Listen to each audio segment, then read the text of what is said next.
Welcome to World History Notes, where I share with you things I've learned or am learning about world history. And I draw conclusions you might not agree with, but the whole idea is that you would dig into some of these things yourself to find out on your own. And I'm talking about the Cold War and right now, and I'm going to start with an individual, one of the individuals who was interesting that where we had a lot of communist and Soviet agents, outright Stalinist agents, working in our government, formulating policy in during the 1930s and in World War II. Surprisingly, many of them working for the OSS, a precursor to the CIA, and of course, more important than them stealing secrets is the idea of them being in a position to form policy that would affect our government's decisions. So the first thing I want to do today is talk about an individual. His name was Lee Pressman. Now, Lee Pressman was an American government official. He was secretly a communist. He attended Harvard Law School with Alger Hiss. You remember him.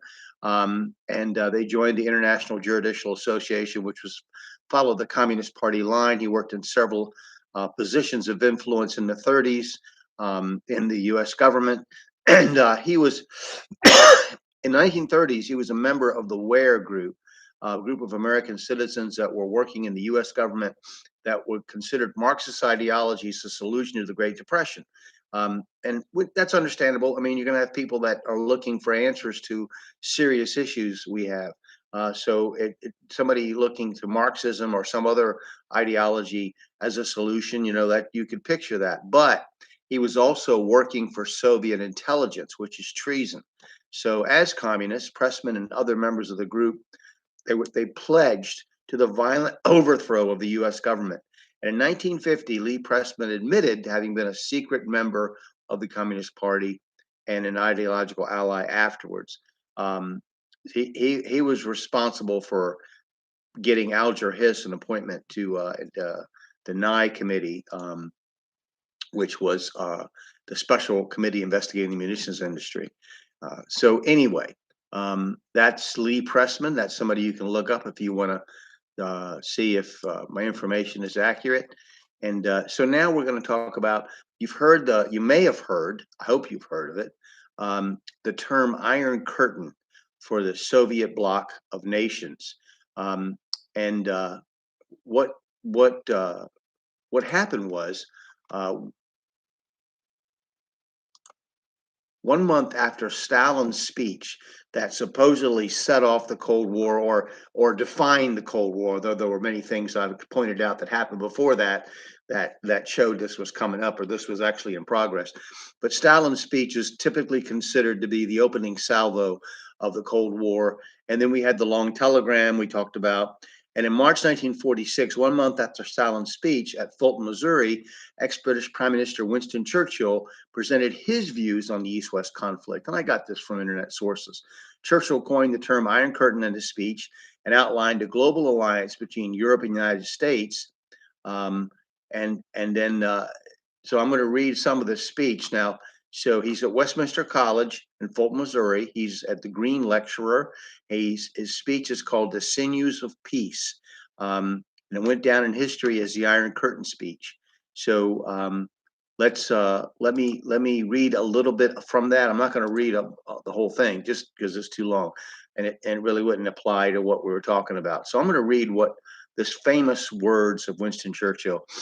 A shadow has fallen upon the scene so lately lighted by the Allied victory. Nobody knows what Soviet Russia and its Communist International Organization intends to do in the immediate future, or what are the limits, if any, to their expansive and proselytizing tendencies. I have a strong admiration and regard for the valiant Russian people and for my wartime comrade, Marshal Stalin. There is deep sympathy and goodwill in Britain, and I doubt not here also, towards the peoples of all the Russians, and a resolve to persevere through many differences and rebuffs in establishing lasting friendships. We understand the Russian need to be secure on our western frontiers by the removal of all possibility of German aggression. We welcome Russia to her rightful place among the leading nations of the world. We welcome her flag upon the seas. Above all, we welcome constant, frequent, and growing contacts between the Russian people and our own people on both sides of the Atlantic. It is my duty, however, for I am sure you would wish me to state the facts as I see them to you, to place before you certain facts about the present position in Europe. From Stettin in the Baltic to Trieste in the Adriatic, an iron curtain has descended across the continent. Behind that line lie all the capitals of the ancient states of Central and Eastern Europe. Excuse me, Warsaw, Berlin, Prague, Vienna, Budapest, Belgrade, Bucharest, and Sofia. All these famous cities and the populations around them lie in what I must call the Soviet sphere, and all are subject in one form or another, not only to Soviet influence, but to a very high and in many cases increasing control from Moscow.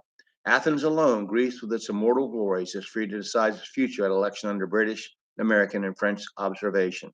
And then he goes on about how the importance of the communist parties and the Russian-dominated governments, the Polish government, for instance, how this is foreboding a new